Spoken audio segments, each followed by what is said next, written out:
Hey there, listeners. Welcome to the Leadership is Changing podcast. My name is Denis Gianoutsos, and I'm your host. Redundancy can be a daunting experience for anyone, but it can be particularly challenging for leaders and professionals who may have spent years building their careers and leading teams.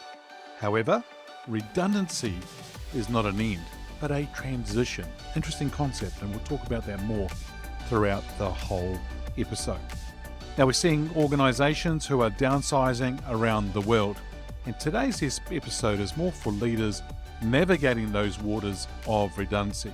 I'm going to offer them some insights into managing your concerns and some practical steps to take things or move things forward. Now, just note, these are just a few of many that I have, and I can't share them all because I don't have enough time to go through each and every single one of them with you. So let's discuss. Welcome to Leadership is Changing. Each week, we and our guests provide information and insights through exploring leading change. This is taking your leadership to another level by finding the balance between executive excellence and personal well-being through stories that inspire real change. It's time to adapt in our fast-moving world when leadership is changing with your host, Denis Gianoutsos. Hey, welcome to the Ask Denis episode. This is a freestyle episode where I'm asked a question by our listeners or share my thoughts, experiences, and insights from working with many leaders around the globe. Well, listeners, let's talk about today's topic as we're starting to see a lot more redundancy happening around the world. And as I said in my opening, redundancy can be a daunting experience for anyone, but it can be particularly challenging for leaders and professionals who may have spent years building their careers and leading teams. Their whole identity can be associated with their role or their organization. There are people who have been in organizations for 20, 27, 30 years, and their whole identity could be associated with that. Here's a clue. Your identity is not your role or organization you work with. You're way more than just that role or organization. So something for you to think of and keep in mind. But redundancy time is really the opportunity to reassess, reinvent, and re-engage with your career and personal aspirations. While you're going through it, it doesn't always feel that easy. It can be scary for some people. So really today I want to share with you some ideas or a guide for leaders navigating the waters of redundancy and offering those insights into managing your concerns and practical steps to take it or move it forward. The first area I want to talk about is about your emotions and embrace the emotions. I remember when I left an organization, I didn't really need to leave, but we came up with an agreement for me to leave. But the day I walked out, within seconds, all these sorts of different emotions went through with me. I wanted to laugh. I wanted to cry. I wanted to vomit. I was shaking. I just had all these emotions go through me within seconds. And I couldn't believe it, what I was feeling. But a lot of people do have these emotions, and it's essential to actually acknowledge and accept the emotions that actually come with redundancy, right? It's just a part of the package. You know, the feelings of shock and anger and sadness, and for some people, even relief. What do I mean by that? For some of them, they're very happy to leave the organization. Why? They may have a great redundancy package, or they've had enough of the organization. It's time for them to move on. As I said before, the emotions are part of the process, and allowing yourself to feel them is crucial for moving forward. It's okay to have these emotions. Now remember this, your worth, your value, what you have to offer is not tied to the job title or the role that you've just left.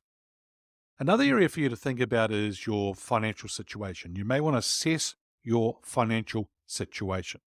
Now, before making any significant decisions, I think it's ideal for you to step back and take a thorough look at your financial situation. For some people, they panic and they jump into another role. They come to me a month later going, I need to get another job. And I'm like, why? Because they panicked and they worried about their financial situation. So I think the first thing is for you to understand, what is your severance package? What are you getting? How many weeks? Or what is the total number that you're actually getting? Evaluate any savings you might have, and then start to plan a budget for the coming months. Now, for some people, you're just going to flop into another job tomorrow or go and launch a business. Launching a business, it takes time. However, for some of you, you may be working on a side hustle. And now you've actually got time to move forward and do that.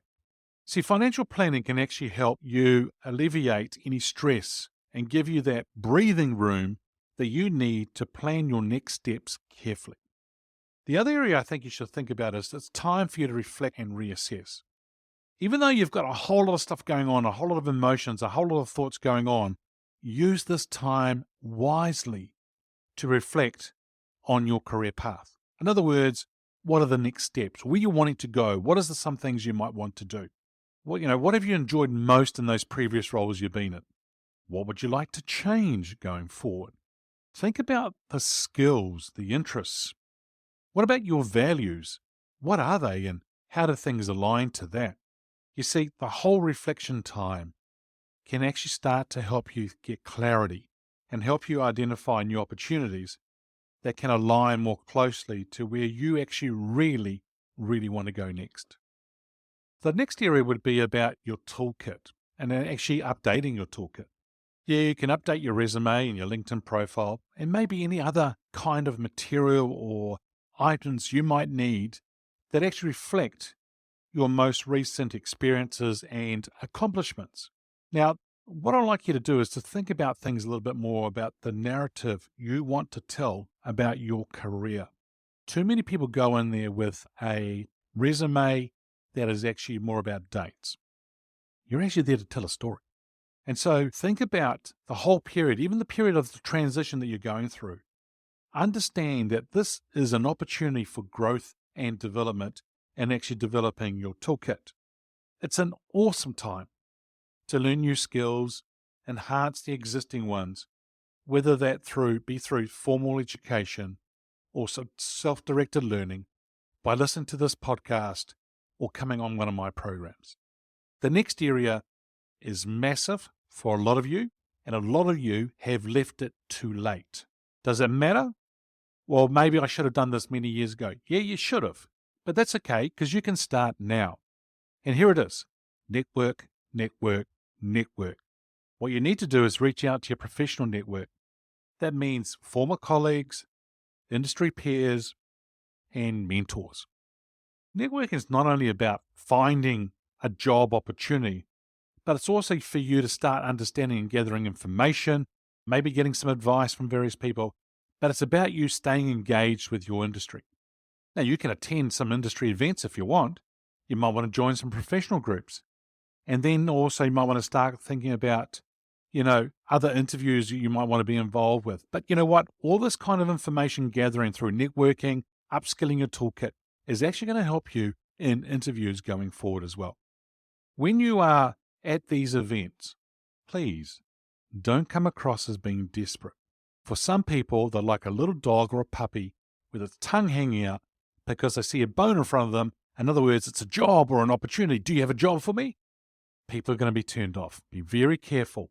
Be professional. Be confident and move forward from there. Love you to consider all options. So in other words, be open to any kind of opportunities in front of you. That might include you going out consulting, or it might mean that you might need to do an interim leadership role, or even starting your own business. Whoa, that'd be pretty cool.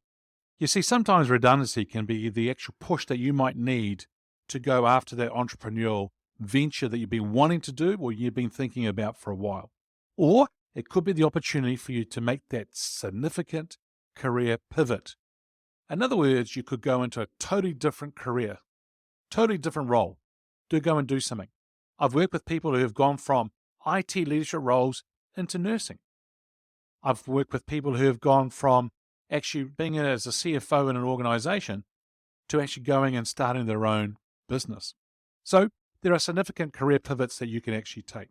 Here's a really important one, and it's about you. It's about you focusing on your well-being. Because you see, you need to maintain your physical and mental health because it's going to be crucial for you during this transition. A regular exercise is going to be ideal. Balanced diet, sufficient sleep, that are all going to significantly impact your well-being and resilience. You may even want to think about meditation, or journaling, because that's actually going to help you maintain the stress and help you have a positive outlook. I remember a gentleman that I was actually coaching around his whole career as he was being made redundant and thinking about where he was going next. The one thing I said to him was he needed to go off and be fit. And so he didn't want to go to the gym. He didn't want to go and do weights. He didn't want to go to the swimming. He didn't want to go cycling. I was like, cool. So what is it you actually want to do? He called it hiking. He wanted to go up in the hills walking. And I says, great. How many times per week will you go? He said every day. I thought, that's big, but cool. To his credit, over a 3-month period, every single day he went hiking. When he went for a job and he was down to the last 3, they said, why should we take you over the other 2?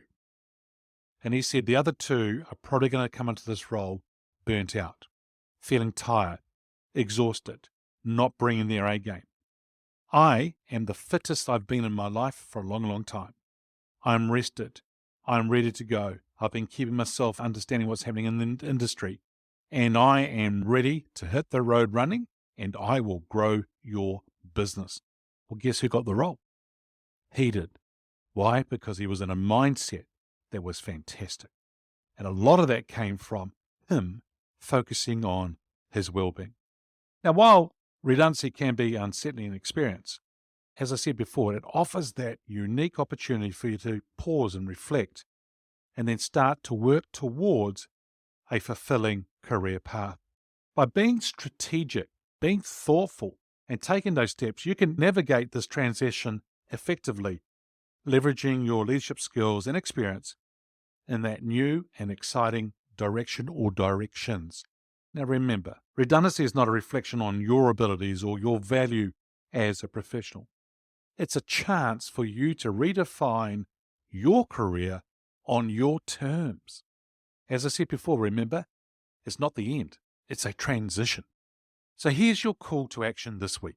If you're somebody who's unfulfilled in your current role and you're craving something more and you want to go to a bigger, more exciting role, but you're unsure how to make that leap or get clarity, well, I can actually help you.